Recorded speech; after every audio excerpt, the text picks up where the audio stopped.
Shalom shalom abakunzi ba Elayo TV, ndabasuje mwese aho muherereye, amahoro y'Imana mubane. Twagarutse hano kuri Elayo TV kugira dukore ikindi kiganiro. Ndabizi bino biganiro bibera hano bijya biduhembura. Dukunda kuvuga ngo hano hari ubuzima. Abatari bakora subscribe muyikore tujye tubana, cyangwa sabone uko dushize ikiganiro mujye muhita mubibona. Katubanze twasenga twumve ikiganiro cy'uyu munsi. Kristo Yesu wera wabambwe, wera gihome, wera ngabidukingira, bakoze kuturinda, nanone ushimwe kutwemereye uko lele boket aya bole ya mone yata dukandagira kuri izi mikoro.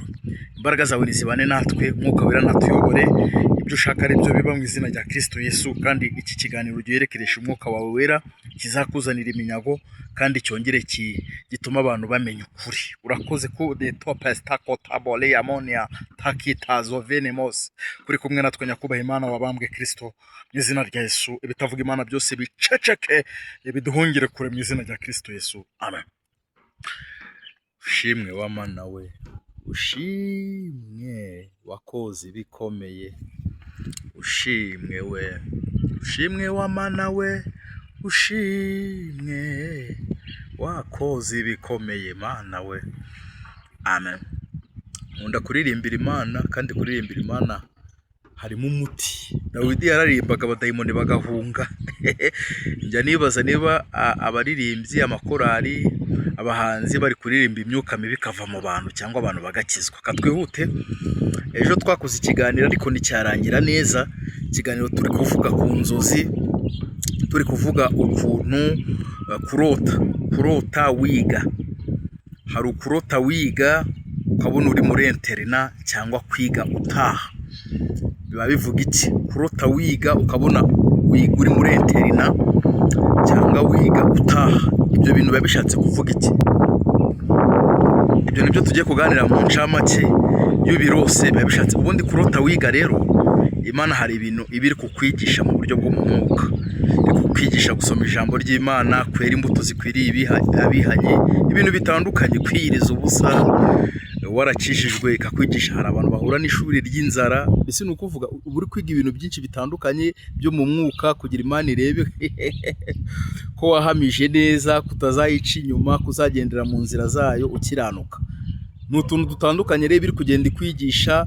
Hari igihe ubone urugero, niba warukijijwe uvuye mu buraya, Imana ikakwigishiriza kuguhuza n'abantu bazakujyana muri izo ngeso mbi. Wari uvuye mu nzoga, ikareba ko aho hantu urahitwara neza.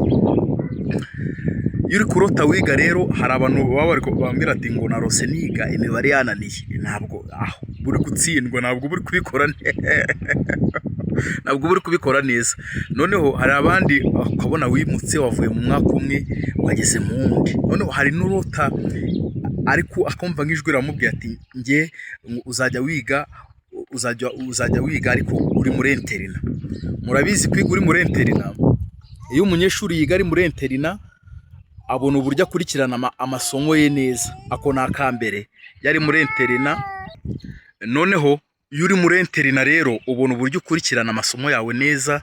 Muri kubona uyu mwana yo yiga ataha, hari ukuntu agere mu rugo bakamuha imirimo ntakurikirana amasomo neza, akabona ese mu rugo hari igihe haba hari ibintu bikurangaza bitandukanye.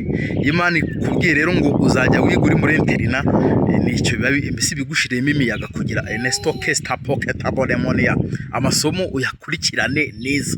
Muri interina niho heza rero. Kwiga utaha hari ibindi bishobora kukurangaza mu buzima busanzwe, cyangwa bakagutuma, cyangwa n'utundi turimo dutandukanye. Mwabyumvishije kurota wiga rero muri interina nicyo bivuga. Kurota wiga utaha mwabyumvishe nabyo. Kurota imibare yakunaniye mu mwuka ntabwo buri kwitwara neza. Imana ibaho umugisha abatari bakora subscribe, mukore subscribe tujye tubana, musharinga ibiganiro biri hano. Nimero yacu ni 078 414 998. Ndabakunda cyane.